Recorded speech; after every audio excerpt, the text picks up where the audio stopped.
Bart Kaufman Field has an already great game day atmosphere, but with the addition of the new LED video board, it's taking game day to an entire new level. The board measures roughly 27 feet high by 49 feet wide and is the biggest in the Big Ten. I think the greatest feature of this board is that it allows fans to see live in-game stats, so definitely a great addition to the ballpark. Guys? It's the last home game at Bart Kaufman Field, and Zach Mesger wouldn't miss it for the world. Zach is IU's honorary assistant coach and attends nearly all IU baseball games. Zach is cognitively 10 to 12 years old, struggles with short-term memory loss, and is legally blind. But that has not stopped him from supporting the Hoosiers. Guys? Indiana has really taken off this postseason, winning all 3 WNIT games by at least 20 points, and their team chemistry has been looking phenomenal. They're executing really well on the defensive side of the ball. They're getting deflections, they're getting hands on balls, which in turn allows them to create opportunities to get the ball in the basket and run up the score. Guys? Today is senior day here at Bart Kaufman Field, and Indiana baseball is recognizing the senior class and all they have accomplished. Majority of this class committed to playing baseball to IU former coach Tracy Smith, but believed in current coach Chris Lemonis and decided to stay and play for him.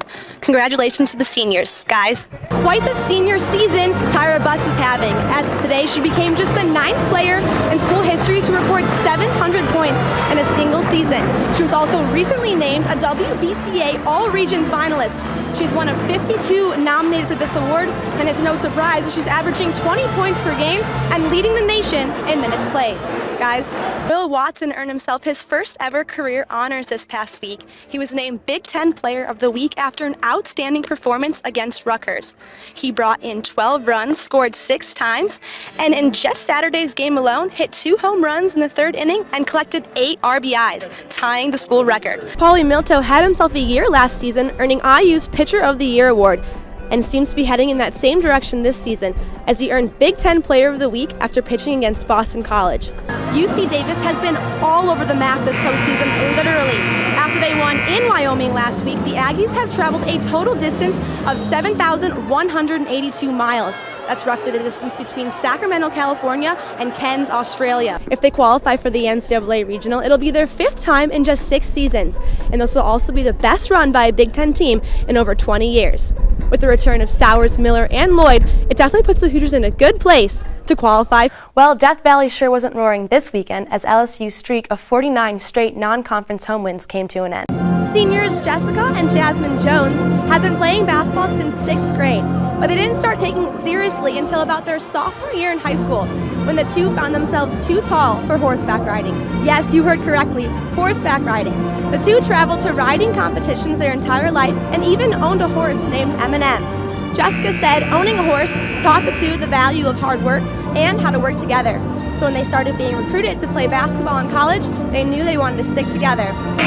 Seniors Amanda Cahill and Tyra Buss recorded their 100th career start in 100 games played Tuesday night in their victory against Southern University. This Indiana team only has 10 eligible players, 5 in which are freshmen, so Cahill and Buss plan to be the backbone of this team. Yeah, Jalen Penn has definitely made an impact for the Hoosiers this season, but you had 2 players today in scoring in double digits. What were you guys focusing on coming into the game offensively? Thanks, Jacob. Indiana may have come up short against Louisville last week in the Big Ten ACC Challenge, but freshman guard Jalen Penn sure didn't. She led Indiana with 17 points, had 2 blocks, and 5 rebounds. Amanda Cahill was recently named to the Cheryl Miller Award watch list. This is an award presented to the nation's top small forward. She is among 1 of 20 preseason selections and 1 in 5 amongst the Big Ten. This award will be narrowed down to 10 in mid-February, and the finalists will be presented in front of a selection committee and Cheryl Miller herself at the Women's Final Four, which will be held in Columbus, Ohio. Head coach Michelle Clark-Hurd was literally in her athlete's shoes at one point. She played for the Lady Toppers from 1986 to 1990. She then coached at several different places before returning to her alma mater. She's led the team to the NCAA tournament 3 times, won 3 conference championship titles, and won 2 regular season titles. Tyra Buss was recently named to the Wade Trophy watch list. In its 41st year, the Wade Trophy is known as the most prestigious and oldest National Player of the Year award in women's college basketball. Tyra has scored in double digits in all 7 games so far this season and is shooting from around 50% from the floor. The winner of this award will be announced on an ESPN2 telecast at the Women's Final Four in late March. Thanks, guys. Back to you. Georgia native senior guard Tasia Brown had a season high of 28 points in the upset and has continued to stand out into this season, playing around 40 minutes per game and scoring 30 points in their victory against Missouri. I have Tyra Buss here with me. Tyra, a close game tonight. You guys lost to Western Kentucky last season. What was something you focused on tonight so that you could come out victorious? Drive, all you. It's no secret that an invitation to the NFL Scouting Combine is one of the most prestigious invitations a college football player can receive. This invitation means an anonymous selection committee believes this player has potential to be drafted.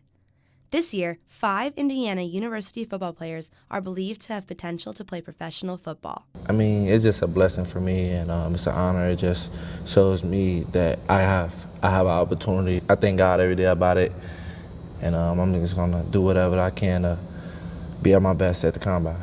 Although receiving an invitation to the Combine is a great honor, it's nowhere near the end of the draft process. These collegiate players spend days on end training their bodies so they are prepared to perform and execute both physical and mental tests in front of NFL coaches, general managers, and scouts. You got like the bench press, 225, how many times you can rep that out. You have the L cone, which is like an agility drill. You have a 5-10-5, basically change of direction drills. Once at the Combine, the players will be given a chance to perform specific drills and prove why they deserve to hear their name announced at the NFL Draft in April.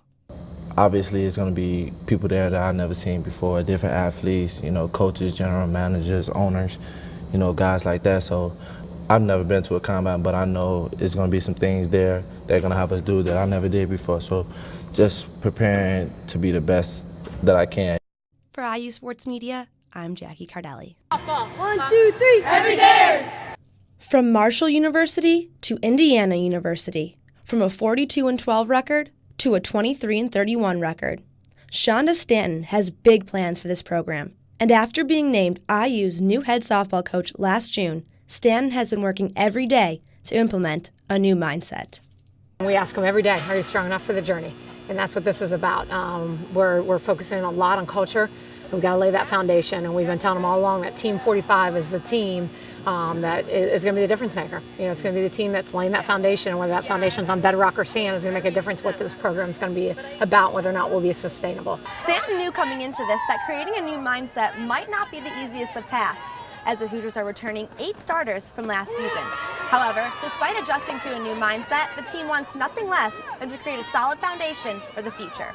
And especially as a senior coming in and really focusing on leaving that legacy, that's been our primary focus, and just how we can help IU softball build a foundation for the years to come, because I know Coach Stanton's going to lead the program to do great things in the future, and it's just about what we can do now that'll help build the foundation for the future.